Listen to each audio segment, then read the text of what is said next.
No vídeo de hoje, nós vamos falar sobre um evento muito aguardado pelos brasileiros, que é o nosso querido e festivo Carnaval. Apesar de ser comemorado em outras partes do mundo, o Carnaval no Brasil ele tem um gostinho diferente, principalmente pelo tamanho do nosso país, pela dimensão do nosso país. A gente tem vários tipos de carnavais diferentes, apesar do mais famoso ser o Carnaval do Rio. Hoje nós vamos quebrar um pouco aquela imagem que é facilmente divulgada, tanto nas conversas por aplicativos de conversa, tanto pela mídia, como o carnaval sendo um evento profano. E hoje eu vou te mostrar que não é bem assim. O carnaval ele é muito mais complexo e muito mais profundo do que aparenta. Antes de continuar o vídeo, eu quero te pedir para que você aproveite e se inscreva no canal e ative o sininho de notificações, porque toda vez que eu for postar um vídeo aqui, você vai ser notificado e vai saber em primeira mão. Para entender a história do carnaval, primeiro a gente vai começar com a origem da palavra e o seu significado. Carnaval deriva da palavra latina carnavale, que significa a deusa carne. O carnaval sempre antecede 47 dias da Páscoa. É um evento estabelecido na Idade Média pela Igreja Católica através do calendário cristão.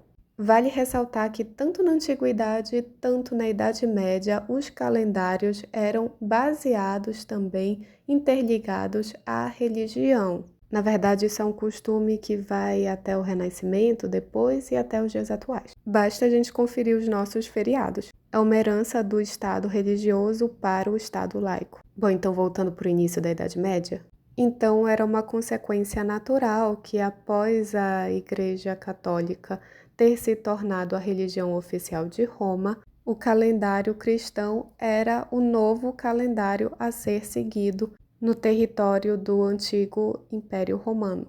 Assim como outras partes da elaboração do calendário cristão, foram adaptadas celebrações já estabelecidas e utilizadas referências tanto do calendário egípcio, quanto judaico, quanto romano. Para a comemoração efetiva do carnaval, tem que se basear na data da Páscoa de cada ano. Porém, surgiu um problema na Idade Média. Entre algumas das divergências entre a Igreja Católica Romana e a Igreja Católica Ortodoxa, estava a contagem do calendário, já que os cristãos do Ocidente, ou seja, da Igreja Católica Romana, seguiam a lógica de um calendário solar, o antigo calendário juliano, por causa do Júlio César. Já os cristãos da Igreja do Oriente se baseavam na contagem do calendário lunar por causa dos hebreus. Mas como em alguns anos, pelo calendário solar, houve uma aproximação demasiada de algumas celebrações que não deveriam estar tão próximas por causa dessa contagem, quando chegou o período do Renascimento, o Papa Gregório XIII resolveu corrigir o calendário e manteve 365 dias, como nós utilizamos agora, e 366 dias para anos bissextos. Continuar o vídeo, vou brevemente me apresentar. Meu nome é Samantha Tedesco, eu sou escritora e pesquisadora de assuntos relacionados à bruxaria e à Inquisição e também à caça às bruxas. Esse canal ele foi feito com o intuito de desmistificar algumas crenças populares que nós adquirimos, na verdade, nós herdamos por causa da caça às bruxas e da Inquisição. Eu também tenho 2 livros publicados, um é o Círculos Segredos e Sagrados e o outro é uma coparticipação, Texturas Literárias 1, em que eu escrevi um artigo chamado Impacto da Demonização do Paganismo na Literatura. Voltando para os carnavais na Idade Média, não, eles não eram iguais como a gente está acostumado hoje em dia, com muito brilho, muita fantasia, mas eles mantinham a essência da palavra carnaval. Era um breve momento festivo para dar adeus à carne e às bebidas. Ou seja, era um período em que o pessoal escutava mais música, dançava, comia em excesso, porque logo depois vinha a Quaresma, que é período de jejum, de oração.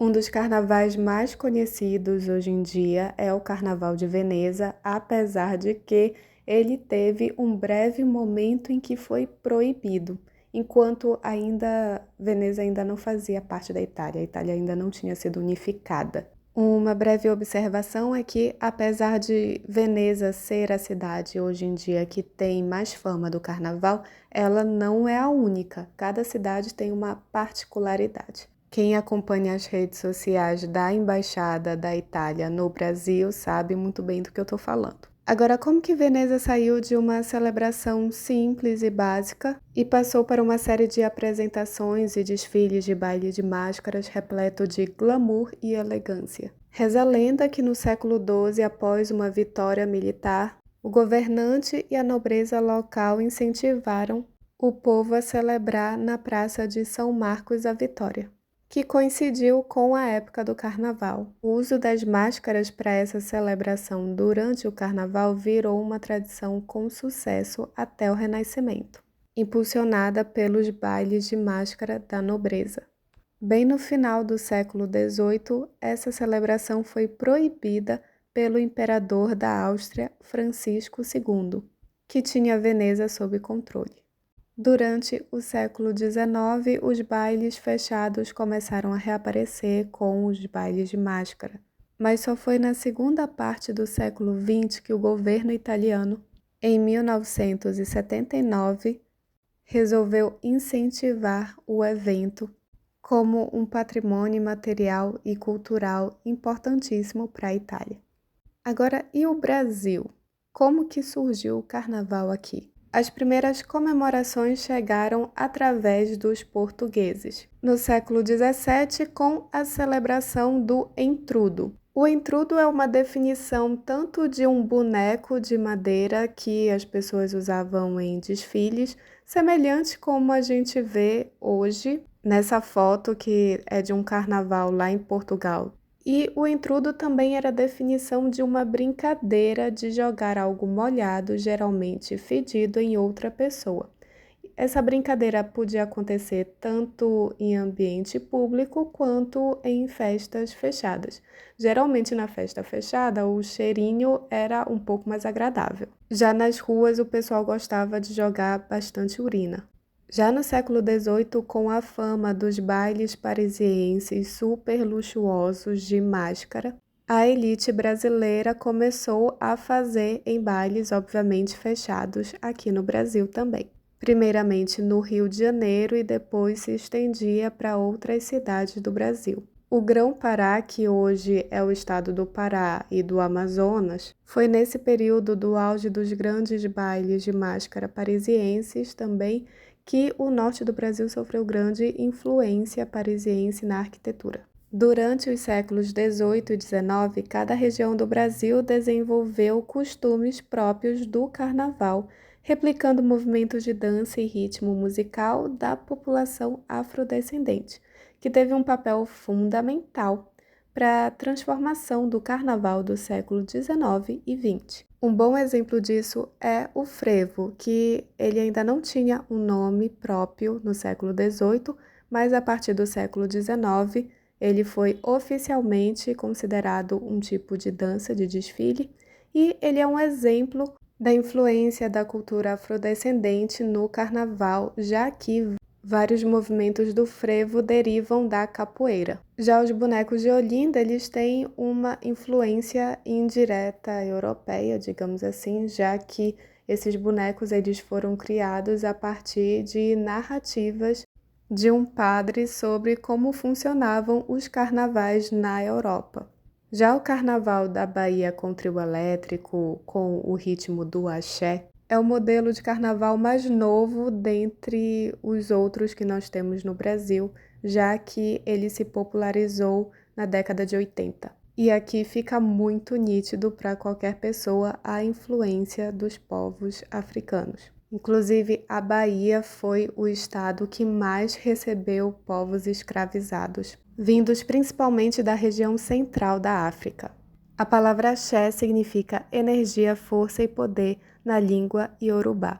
Agora, o Carnaval do Rio de Janeiro, eu tenho que fazer um comentário especial para o samba enredo da Grande Rio desse ano, que eu estou gravando, que é 2025. Se é a primeira vez que você está me assistindo aqui no YouTube e não me conhece de nenhuma outra rede, eu sou natural de Belém do Pará. E esse ano o tema do desfile da Grande Rio é uma homenagem às encantarias paraenses, junto com vários elementos da nossa cultura, assim como o carimbó, que é uma dança regional, os banhos de erva do ver-o-peso e as 3 irmãs caboclas, Dona Mariana, Dona Erundina e Dona Jarina.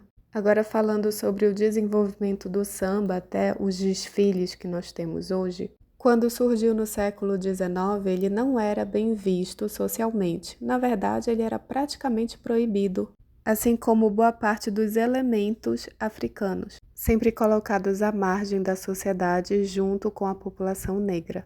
Lembrando que a Lei Áurea é de 1888, ou seja, super recente. Não ia ser do dia para a noite que a população branca, principalmente o governo, deixaria para trás todo o estereótipo negativo sobre a população negra. Aliás, até o século passado, na década de 20, a religião afrodescendente era vista como imoral para ser realizada publicamente. Mesmo assim, com todo o preconceito, na década de 20 surgiram as primeiras escolas de samba nos morros. 10 anos depois, na década de 30, o samba foi popularizado principalmente com a chegada da Era Vargas, que utilizou o samba para se transformar um elemento de brasilidade. Assim, os sambistas negros começaram a ganhar maior visibilidade. E o samba, que antes era excluído, se transformou em um ritmo desejado, admirado e digno de orgulho brasileiro.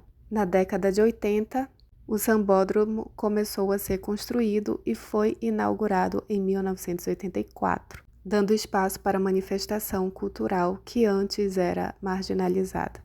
E não é à toa que boa parte dos temas dos desfiles das escolas de samba tenham um cunho religioso, principalmente se tratando de entidades ou deidades, orixás, espíritos que fazem parte das religiões afrodescendentes. Primeiro porque por muito tempo isso foi proibido, a manifestação da própria fé. Segundo que mesmo que hoje em dia nós estejamos sob um regime laico, ainda há muita intolerância religiosa, principalmente em relação a essas religiões. Esse ano, Salgueiro mostrou no seu desfile pré-carnaval uma entidade homenageada chamada Maria Mulambo, que é a que está aparecendo na imagem. E houveram muitos comentários negativos nos vídeos que viralizaram na internet com a imagem desse ensaio, falando que o sambódromo tinha se transformado em um desfile de terreiro, em um tom pejorativo de quem desconhece a própria cultura nacional. Outro motivo porque às vezes aparece a religião cristã nos desfiles do carnaval não é com o objetivo de desrespeitar, muito pelo contrário, é para mostrar diferentes vertentes religiosas e culturais que contribuem para a nossa sociedade e para a nossa história, não só brasileira como estrangeira. Até porque, como dito no início do vídeo, o carnaval é uma festividade, um período, uma data escolhida pela Igreja Católica. Aí agora talvez você esteja pensando, nossa, mas já tiveram desfiles desrespeitosos, no sentido de agredir alguma religião. E o que eu posso te dizer em relação a isso é que nada do que esteja aparecendo, sendo mostrado no desfile, está ali à toa. Assim como no cinema e no teatro, o desfile do carnaval, ele utiliza metáforas e símbolos para contar uma narrativa. A arte, ela tem 2 funções. A primeira é o entretenimento e a contemplação, E a segunda geralmente é utilizando símbolos que podem ser aparentemente agressivos, mas que eles têm o objetivo de causar uma reflexão. Em ambos os casos, a arte ela tem um papel social, tanto para o lazer quanto para nós refletirmos o que nós somos, o que nós precisamos melhorar. Por isso existe um júri especializado e que avalia se todos os elementos estão ornando em cada categoria e se a narrativa do desfile ela consegue apresentar uma interpretação que cumpra com o papel artístico tanto do entretenimento quanto da reflexão, ou se aquele desfile daquela escola está deixando a interpretação do público subjetiva demais. E é por isso também que as escolas elas costumam se preparar um ano para poder entregar o melhor. E mais uma vez, lembrando que o carnaval ele existe graças ao calendário cristão católico, outros países, principalmente da América Latina, têm o hábito de comemorar o carnaval, cada um com a sua peculiaridade. Essas fotos, por exemplo, são do Carnaval da Colômbia. Você gostou desse conteúdo e assistiu ele até o final? Deixa um foguinho nos comentários, ou se você tiver alguma opinião, sugestão de próximo conteúdo, ou algo que você tenha achado diferente do esperado desse vídeo, deixa nos comentários para eu saber, que me ajuda bastante a ter uma noção assim do que é interessante aqui no canal para, enfim, você assistir. E é isso. Um beijo. Feliz carnaval, feliz feriado, ou seja lá o momento em que você esteja assistindo esse vídeo, tá bom? Tchau, tchau!